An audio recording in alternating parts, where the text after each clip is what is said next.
नमस्कार साथियों। आज काफ़ी दिन बाद एक नई वीडियो के साथ मैं उपस्थित हूँ आपकी सेवा में। आज मैं आपके साथ में जिस चीज़ की चर्चा करने जा रहा हूँ वो नर्व सिस्टम के साथ में जुड़ी हुई चीज़ है कि जो नर्व सिस्टम हमारा होता है इसका एस्ट्रोलॉजी से किस तरीके से लिंक होता है, कौन सी विटामिन्स इसमें हेल्प करते हैं, कौन सी सब्जियां इसके अंदर हेल्प करती है, या यूँ कहें कि डाइट के अंदर हमें क्या शामिल करना चाहिए, क्या वो किसी ग्रह से जुड़ी हुई चीज़ है। सबसे पहले मैं इसका एस्ट्रोलॉजिकल एस्पेक्ट ले रहा हूँ। एस्ट्रोलॉजी में बुध ग्रह का जो हमारा नर्व सिस्टम है इस पर काफ़ी हद तक अधिकार होता है बुध ग्रह का, क्योंकि जो बुध ग्रह होता है वो हमारी बुद्धि से जुड़ा हुआ होता है। तो बुध ग्रह जब खराब होता है, वो शनि के साथ खराब हो या वो राहु के साथ खराब हो, इनसे उसके त्रिकोण संबंध हो, या जो ये ग्रह है वो गोचर में या कुंडली के अंदर नीच राशि का हो, या इसके साथ में ये मार्केस वाली पोजीशन में हो, ये इसके साथ में जो ग्रह हैं वो इसके विपरीत प्रकृति के ग्रह हैं। जैसे मंगल से विपरीत प्रकृति के ग्रह जो हैं वो बुध से विपरीत प्रकृति के जो ग्रह हैं उनमें मंगल भी शामिल है। तो मंगल, शनि, राहु इन तीन के प्रभाव हों, या बुध ग्रह नीच राशि में हो, अस्त हो, या जो बल है बुध ग्रह का वो अपेक्षाकृत रूप से कम हो, तो इन सब स्थिति में नर्व सिस्टम के रोगों की संभावना काफ़ी रहती है। और नर्व सिस्टम के जो रोग होते हैं, बुध के साथ राहु हो तो एक स्थिति ऐसी भी आती है कि इंसान या तो शराब वगैरह का सेवन करता है या धूम्रपान वगैरह का सेवन करता है, और ये सारी चीज़ें राहु की चीज़ें हैं। धूम्रपान, शराब राहु की चीज़ें हैं। ऐसे यदि इंसान केमिकल युक्त खाना खाता है, वैसे तो आजकल हमारे सभी प्रत्येक खाने के अंदर केमिकल है, लेकिन ख़ास तौर से यदि गेहूं में यूरिया वगैरह की बात नहीं की जाए तो इसके अलावा जो सब्जियां वगैरह हैं जो हमारी आती है, चाहे वो हमारा पालक है, भिंडी है, गोभी है, और गोभी और भिंडी में तो ख़ास तौर से, और पालक, इनके अंदर तो ख़ास तौर से जो केमिकल हैं उनका काफ़ी प्रयोग किया जाता है। तो ये सब चीज़ें भी बुध ग्रह को ख़राब करती है, क्योंकि ये राहु की चीज़ें हैं। तो या तो हम ड्रग्स वैसे अंदर लें, शराब वगैरह पिए, धूम्रपान वगैरह करें, या केमिकल को हम खाने में ले लें, या हम नेचुरल जो एक अच्छी हवायुक्त वातावरण है उसमें हम नहीं रहें, और जो आर्टिफिशियल खुशबू वगैरह है उनके साथ में हम रहें। जो डीओ वगैरह की खुशबू होती है, परफ्यूम्स वगैरह होते हैं, कईयों को तो ऐसे लगता है इसे खोलते ही शराब की स्मेल आती है। अब लोग किस तरीके से लगाते हैं वो तो जाने, पता नहीं। और एस्ट्रोलॉजिकल हम बात करें तो विटामिन के का एक खासा योगदान होता है, विटामिन बी का खासा योगदान होता है, सी का और ई का भी योगदान होता है।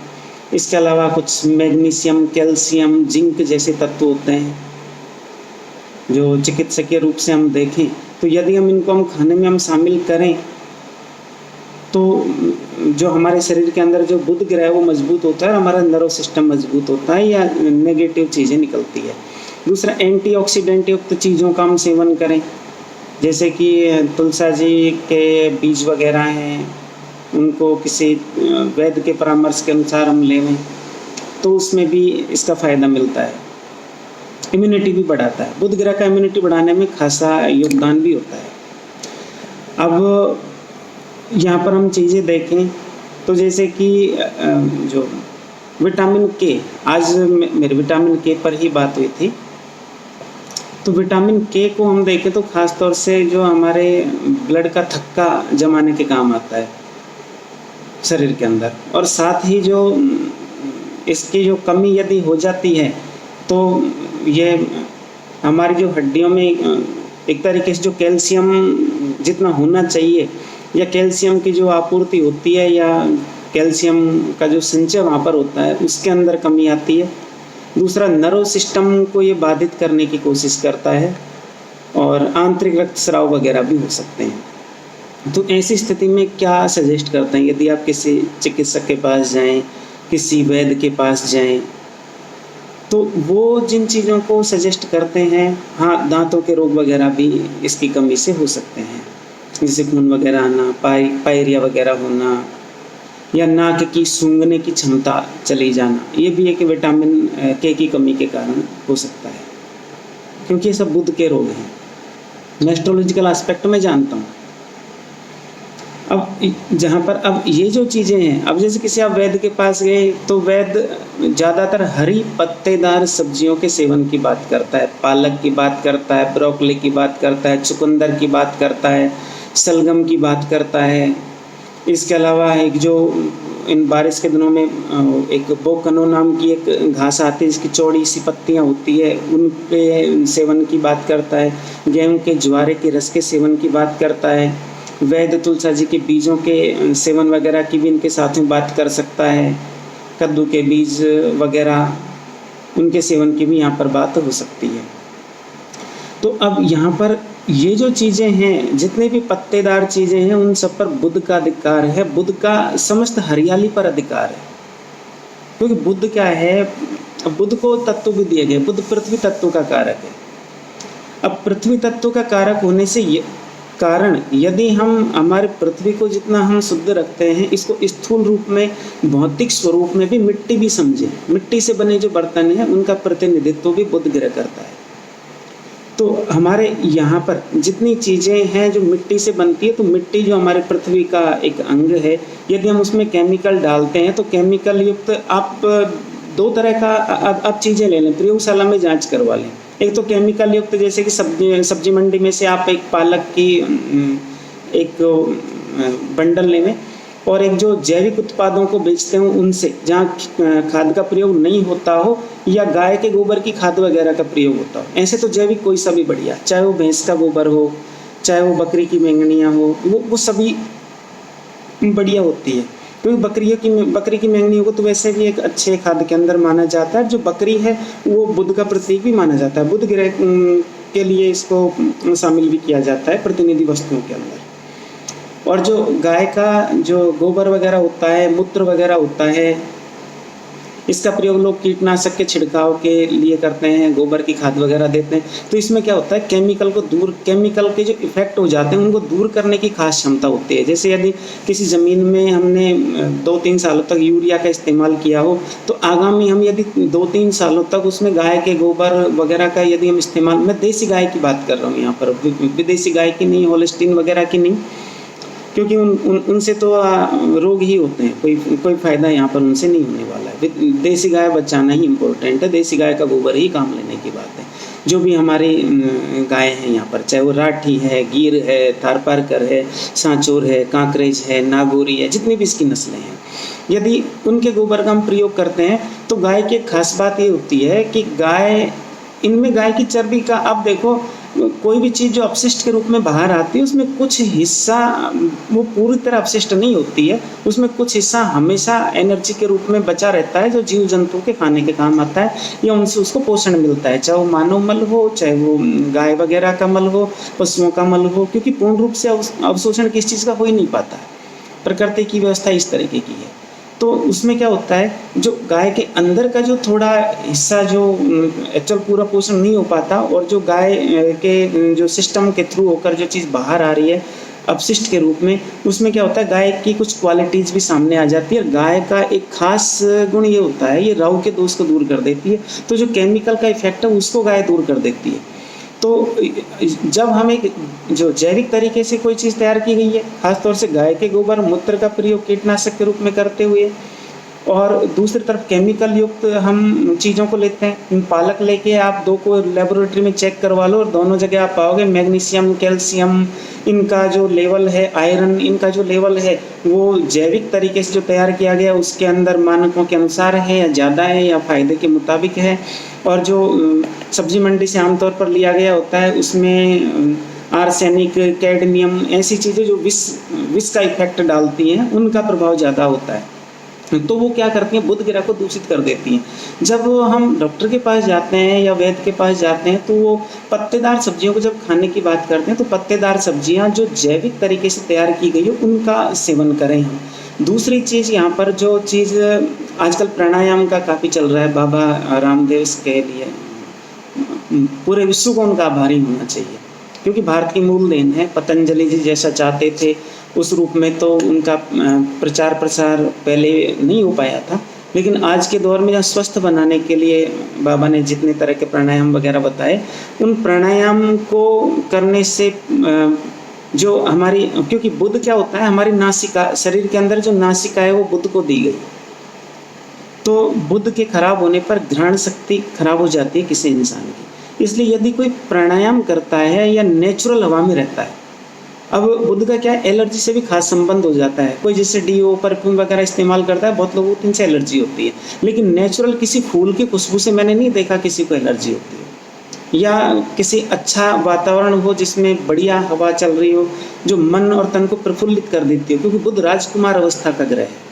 ग्रहमंडल में इसकी संज्ञा राजकुमार की तरह दी गई है, और राजकुमार युवावस्था का होता है, प्रसन्नता और खुशी उसका स्वभाव है। तो जब जो हम किसी ऐसे वातावरण के अंदर रहते हैं जो नेचुरल हवा से युक्त है, तो वहाँ पर हमें जो हवा, ताज़ा हवा हमारे अंदर जाती है, वो मन के अंदर प्रफुल्लता और खुशी को व्यक्त करती है। तो प्रफुल्लता और खुशी जैसे आती है वैसे बुध ग्रह अपने आप ही स्ट्रांग होने लग जाता है। तो प्राणायाम के साथ, इसलिए लोग कहते हैं दिमाग में तनाव मत रखो, अच्छे वातावरण में करो, खुली हवा के अंदर करो, क्योंकि वो सारी चीज़ें क्या बुध को मजबूत करने से जुड़ी हुई है। अब बुध को मजबूत करने से फिर ये क्या है, प्राण शक्ति इससे सुदृढ़ होती है। अब प्राण शक्ति कौन सुदृढ़ करता है, गुरु सुदृढ़ करता है। तो गुरु के लिए क्या है, अब बुध की चीज़ क्या है, मूंग। मूंग को अंकुरित करके खाओ, बुध में गुरु का समावेश हो जाएगा। हरी सब्जी तो आप खा ही रहे हैं, फाइबर युक्त खाना खाएं। फाइबर युक्त खाना ये जो खाने में वो गुरु का अंश आ गया। गेहूं के ज्वारे का जूस ले, ये उसमें गुरु का अंश आ गया। चरणामृत, जो मंदिरों में ठाकुर जी का जो चरणामृत मिलता है जिसमें तुलसी दल रखा होता है, उस चरणामृत का आप सेवन करो। उस चरणामृत के सेवन से भी ये जो नर्व सिस्टम, सूंघने की शक्ति वगैरह और सारी चीज़ें, इनके अंदर एक पॉजिटिव इम्पैक्ट आता है, सुधार होता है। और जो नेचुरल खुशबूयुक्त वातावरण है उसमें रहने की हम कोशिश करें। अब जो चीज़ें जैसे कि ब्रोकली, कद्दू के बीज, पालक, शकरकंद, दही, विटामिन सी, अब बुध को क्या है कि 2 राशियाँ दी गई, 2 राशियाँ बुध को दी गई है। तो उसमें क्या है, मिथुन और कन्या राशि। तो कन्या राशि का संबंध तो त्वचा से है। अब विटामिन सी को हम जानते हैं कि विटामिन सी क्या करता है, हमारे शरीर को निरोगी बनाए रखता है। निरोगी बनाए रखना में विटामिन सी की खास भूमिका है। अब विटामिन सी की ये जो भूमिका है, अब इसमें क्या है कि त्वचा जो दी गई वो बुध को दी गई, त्वचा पर बुध का अधिकार दिया गया। अब त्वचा ठीक रहती है, किसी इंसान की त्वचा के अंदर चमक रहती है तो आप ये मानकर चलें कि उसके रोगी होने की संभावना उतनी ही कम रहती है। ऐसा नहीं कि क्रीम व्रीम लगा के और नीचे कुछ और बाहर से दिख कुछ और रहा है, उन चीज़ों की यहाँ पर बिल्कुल भी बात नहीं है। जो एक नेचुरल तरीके से, तो ये क्या एंटी एजिंग इफेक्ट को रोकता है। Vitamin C anti ageing effect को रोकता है, और ये स्थिति जो एंटीऑक्सीडेंट्स हम जिनका सेवन करते हैं वो करते हैं, और दूसरा जो हम प्राणायाम करते हैं वो करते हैं, और जो हरी सब्जियां वगैरह होती है वो इसमें फ़ायदा करती है। और ये एंटी एजिंग बुध का गुण नहीं है, क्योंकि बुध राजकुमार अवस्था का ग्रह है, और राजकुमार अवस्था का जो ग्रह होता है हास्य व्यंग्य प्रिय है। बुध की क्वालिटी में ये क्वालिटियाँ किसी ग्रह को ऐसे ही नहीं दी गई, बड़े शोध के बाद ये चीज़ें किसी ग्रह को दी गई है। राजकुमार अवस्था का ग्रह है, हास्य व्यंग्य प्रिय है। तो यहाँ पर एक चीज़ खास, जो चीज़ें हमारे तनाव को बढ़ाने वाली हो उन चीज़ों का सेवन करने के लिए डॉक्टर मना कर देता है, या जो चीज़ें हमारे पाचन संस्थान पर बर्डन डालती हो, भारी हो। वायु, खास तौर से जो बुध को तीनों दोषों का कारक माना गया, वात, पित्त, कफ आयुर्वेद के अंदर। तो जो भी चीज़ें वात बढ़ाती हो, कफ बढ़ाती हो, पित्त बढ़ाती हो, ये अपनी कुंडली के अनुसार अपनी नेचर पहचान के, या जिनको पता है उनके कौन सा तत्व बढ़ा हुआ है, क्या रोग वगैरह है, जैसे कि भारी चीज़ें हैं, तेल युक्त चीज़ें हैं, वो वायु दोष भी बढ़ाती है और कफ का विकार भी क्रिएट करती है। वो शनि की चीज़ें हैं, क्योंकि शनि की नेचर क्या है, वायु की जैसी है। तो यहाँ पर जैसे ही वो बुध खराब होने लगता है, उससे जो बचाता है, तो वो जो हम गरिष्ठ खाना वगैरह खाते हैं हम उसका त्याग कर दें, वायु कारक चीज़ों का हम त्याग कर दें, तो जो बुध ग्रह होता है वो अपने आप, क्योंकि अब शनि की आप देखो नेचर देखो, शनि को वृद्ध माना गया है ग्रह मंडल के अंदर। वृद्ध एक राशि को 2.5 साल में पार करता है, आलसी माना गया है। तो ये चीज़ें तो बुध के साथ अपोजिट हो गई ना, तो बुध को खराब करेगा ही करेगा, उसके साथ त्रिकोण में रहेगा या उसके साथ रहेगा। ऐसे राहु की संज्ञा कैसे, जो धूम्रपान करता हुआ हो, कपट बोलता हो, झूठ बोलता हो, कपट का प्रभाव रखता हो, विषात्मक प्रभाव रखता हो। तो जो चीज़ें विषात्मक प्रभाव हमारे शरीर के अंदर जमा करती हैं, चाहे वो बैड कोलेस्ट्रॉल हो गया या ऐसी चीज़ें जो हमारे शरीर के अंदर उस तरीके से जमी हुई है जो हमारे अंदर रोगों को बढ़ावा दे रही है, चाहे जो हमारे खून को अशुद्ध कर दिया है उन्होंने, तो उन चीज़ों के अंदर भी ये जो बुध की चीज़ें हैं उनका हमें यहाँ पर सेवन बहुत ज़रूरी है। और अब बुध की चीज़ों के इन सेवन के साथ में एक खास चीज़ और है कि शुद्ध रूप वाला राहु या राहु का औषधीय उपयोग, उसका भी हम यहाँ पर सेवन कर सकते हैं। राहु की एक खास क्वालिटी ये होती है कि राहु बदबू का कारक है। यदि बुध के साथ राहु हो तो वातावरण में बदबू वगैरह फैलती है या जो हरियाली वगैरह है वो नष्ट होती है। अभी जैसे कि बुध के साथ राहु था इन दिनों के अंदर, तो कुछ दिनों पहले उत्तराखंड के जंगलों में आग लगी थी। इससे पहले आग लगने संबंधी 1-2 घटनाएं और भी हुई है।